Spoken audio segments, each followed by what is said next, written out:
నేను చేసి చూపించబోయే super recipe, Holi special recipe ఏంటంటే ఆరెంజ్ సూజీ హల్వా.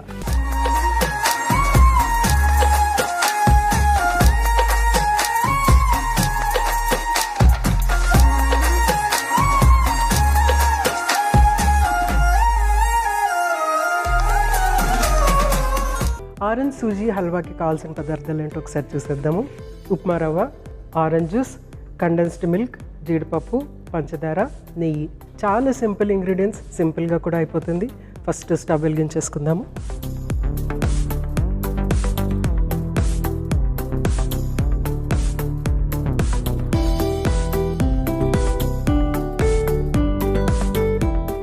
ఉప్మా రవ్వతో ఏ స్వీట్ చేసినా కూడా చాలా సింపుల్గా ఈజీగా అయిపోతుంది.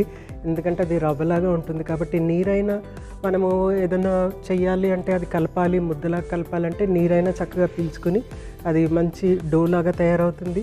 లేకపోతే మనము ఉప్మాలాగా ఇలా హల్వాలాగా చేసుకోవాలంటే కూడా అది చాలా చాలా క్విక్గా రెడీ అయిపోతుంది అనమాట. ఇక్కడ నేను ఆరెంజ్ తీసుకున్నాను. ఆరెంజ్ ఏంటంటే విటమిన్ సి అనేది చక్కగా ఇందులో ఉంటుంది. అలాగే ఫోలిక్ యాసిడ్ అనేది బాగా ఉంటుంది అనమాట. ముఖ్యంగా విటమిన్ సి, ఫోలిక్ యాసిడ్ ఉన్నటువంటి ఫ్రూట్ నేను ఇది తీసుకోవటం ఎందుకు అని అంటే కనుక హోలీలో మనము ఎక్కువ ఆడుతూ ఉంటాము, ఎక్కువ కంటామినేషన్, వాటర్ అవన్నీ ఎక్కువ కంటామినేషన్ ఉంటుంది కాబట్టి ఇమ్యూనిటీ కూడా చక్కగా పెరగాలి అని చెప్పేసి, ఇమ్యూనిటీ సపోర్ట్ ఉండాలనేసి ఆరెంజ్ జ్యూస్ తీసుకున్నాను. మీరు ఆరెంజ్ జ్యూస్ కాకపోతే మనం పైనాపిల్ ఉపయోగించుకోవచ్చు. అలాగే ఎనీ అదర్ ఫ్రూట్ ఫ్లేవర్ ఇస్తుంది కాబట్టి ఎనీ ఫ్రూట్ మనము ఉపయోగించుకోవచ్చు అనమాట. సో ప్యాన్ ఇక్కడ హీట్ అయిపోయింది. మనము ఫస్ట్ కొంచెం అంతా నెయ్యి యాడ్ చేసేసుకున్నాము. నెక్స్ట్ కొన్ని జీడిపప్పులు,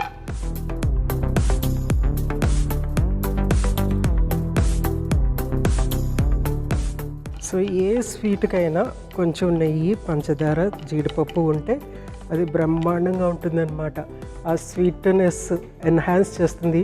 అఫ్కోర్స్ నెయ్యి స్వీట్గా ఉండదు, జీడిపప్పు స్వీట్గా ఉండదు, కానీ వాటిలో ఉన్నటువంటి ఫ్లేవర్ ఏంటంటే స్వీటిష్ ఫ్లేవర్ ఉంటుంది కాబట్టి ఏ స్వీట్ అయినా కానీ చక్కగా ఎన్హాన్స్ అయిపోతుంది అనమాట. టేస్ట్ చక్కగా ఎన్హాన్స్ అవుతుంది, చూడటానికి కూడా బాగుంటుంది, రుచి కూడా వస్తుంది అనమాట. నెయ్యి, జీడిపప్పు రెండు కూడా చక్కగా రుచినిస్తాయి. ఇంతేకాదు ఈ రెండు కూడా చాలా హై ఎనర్జీ ఉన్నటువంటి ఆహార పదార్థాలు అనమాట. నెయ్యి ఆఫ్కోర్స్ చాలా ఫ్యాట్ కంటెంట్ కాబట్టి హై ఎనర్జీ ఉంది. అలాగే మనకి జీడిపప్పులో, నట్స్లో కూడా హై ఎనర్జీ అనేది వస్తుంది. సో హోలీ అంటేనే ఎనర్జీ, ఎక్కువ ఎనర్జీ ఉన్నటువంటి ఆహార పదార్థం కంపల్సరీ తీసుకోవాలి. సో ఇవి కొంచెము బ్రౌన్ అవ్వగానే మనము నెక్స్ట్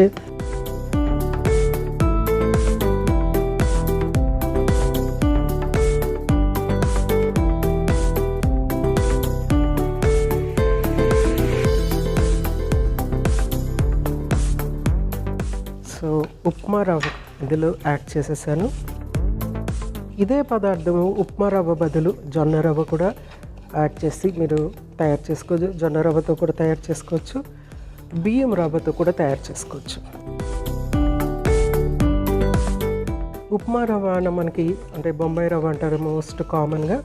ఉప్మా రవ్వ అనేది మనకి ఎలా వస్తుందంటే వీట్ ప్రాసెసింగ్లో ఉప్మా రవ్వ వస్తుందన్నమాట. గోధుమల్ని ప్రాసెస్ చేస్తారు కదా, గోధుమ పిండి, మైదా పిండి, ఉప్మా రవ్వ, ఇవి గోధుమ నుంచి వస్తాయన్నమాట. సో ఉప్మా రవ్వలో ఏంటంటే మనకి ఆ గోధుమలో ఉన్నటువంటి ఆ జర్మ్ పార్ట్ ఏదైతే ఉందో అది వస్తుందన్నమాట. దానివల్ల ఉప్మా రవ్వలో మనకి చాలా ప్రత్యేకమైన పోషకాలు ఉంటాయి గోధుమ పిండి, మైదా పిండితో కంపేర్ చూసుకుంటే. నెక్స్ట్ మనం ఇందులో మెయిన్ ఫ్లేవర్ ఆరెంజ్ కాబట్టి ఆరెంజ్ జ్యూస్ యాడ్ చేసేస్తాం.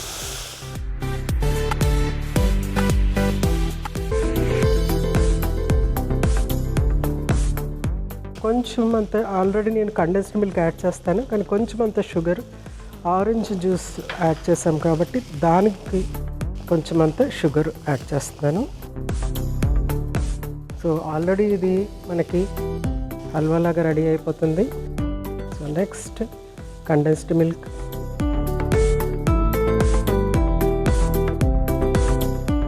ఇది చాలా ప్రత్యేకమైన టేస్ట్, రుచి ప్లస్ టెక్స్చర్ ఇవ్వటము, ఫుల్నెస్ అనేది వస్తుందన్నమాట. స్వీట్కి ఫుల్నెస్ అనేది వస్తుంది. చూడండి, మనము ప్రత్యేకమైన కలర్ ఏమీ యాడ్ చేయనవసరం లేకుండానే ఆరెంజ్ జ్యూస్ కలర్ ఇది ఎల్లోయిష్గా కనిపిస్తుంది అన్నమాట.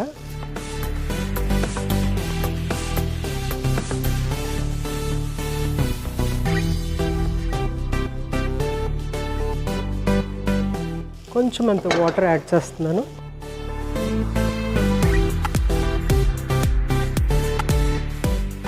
కొంచెం కుక్ అవ్వాలి, అందుకోసమని వాటర్ యాడ్ చేసి కుక్ చేసేద్దాం. సో చక్కగా హల్వా మనకి రెడీ అయిపోయింది. మనం దీన్ని స్టవ్ ఆఫ్ చేసుకుని ఫస్ట్ దీన్ని సర్వ్ చేసేసుకుందాము. సో మనం కొంచెం ఇంట్రెస్టింగ్గా సర్వ్ చేసుకుందాం దీన్ని. సో కొద్దిగా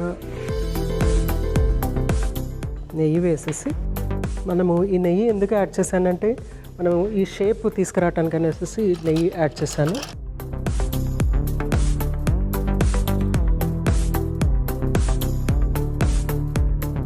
సో ఇది మౌల్డ్ లాగా ఉపయోగించుకుందాం అనమాట మనం ఇక్కడ. సో ఫస్ట్ మనం ఏం చేద్దామంటే జీడిపప్పు ఇక్కడ పెట్టేసుకుందాము. పెట్టేసుకుని తర్వాత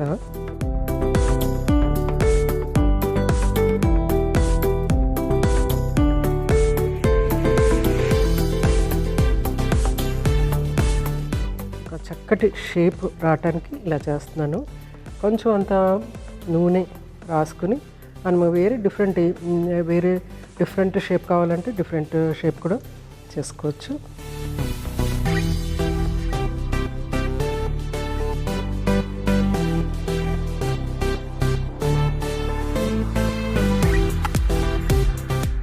సో కరెక్ట్ షేప్ వచ్చేసింది కదా మనకి.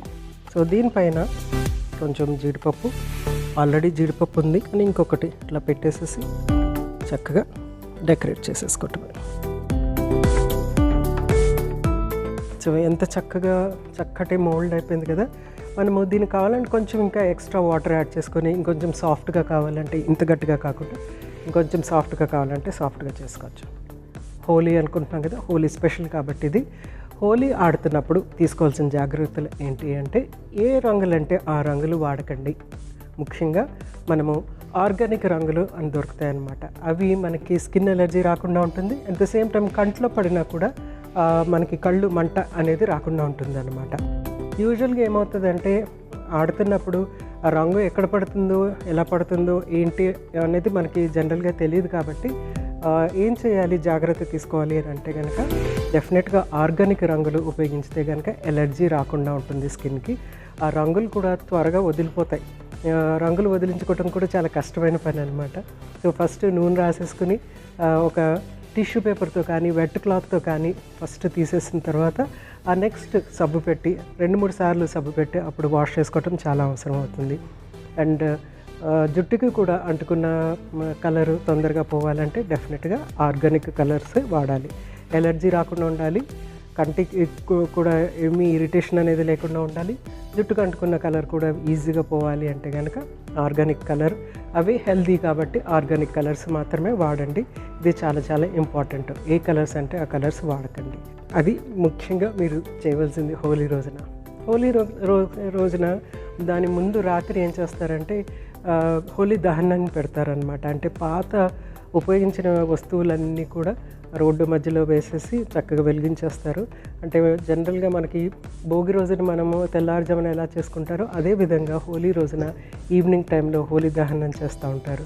సో ఈ పండుగ సందర్భంగా పాత వస్తువులు వాడనివి కనీసం 3 సంవత్సరాలు మీరు వాడకుండా ఏదైనా వస్తువులు ఉన్నా కానీ అవన్నీ తీసేసి ఎవరికైనా ఇచ్చేయండి. అసలు ఉపయోగపడిన వాటిని డెఫినెట్గా వాటిని హోలీ దహనంలో వేసేసి క్లియర్ చేసేయండి. సో కొత్త ఎనర్జీతో హోలీ సెలబ్రేట్ చేసుకోండి.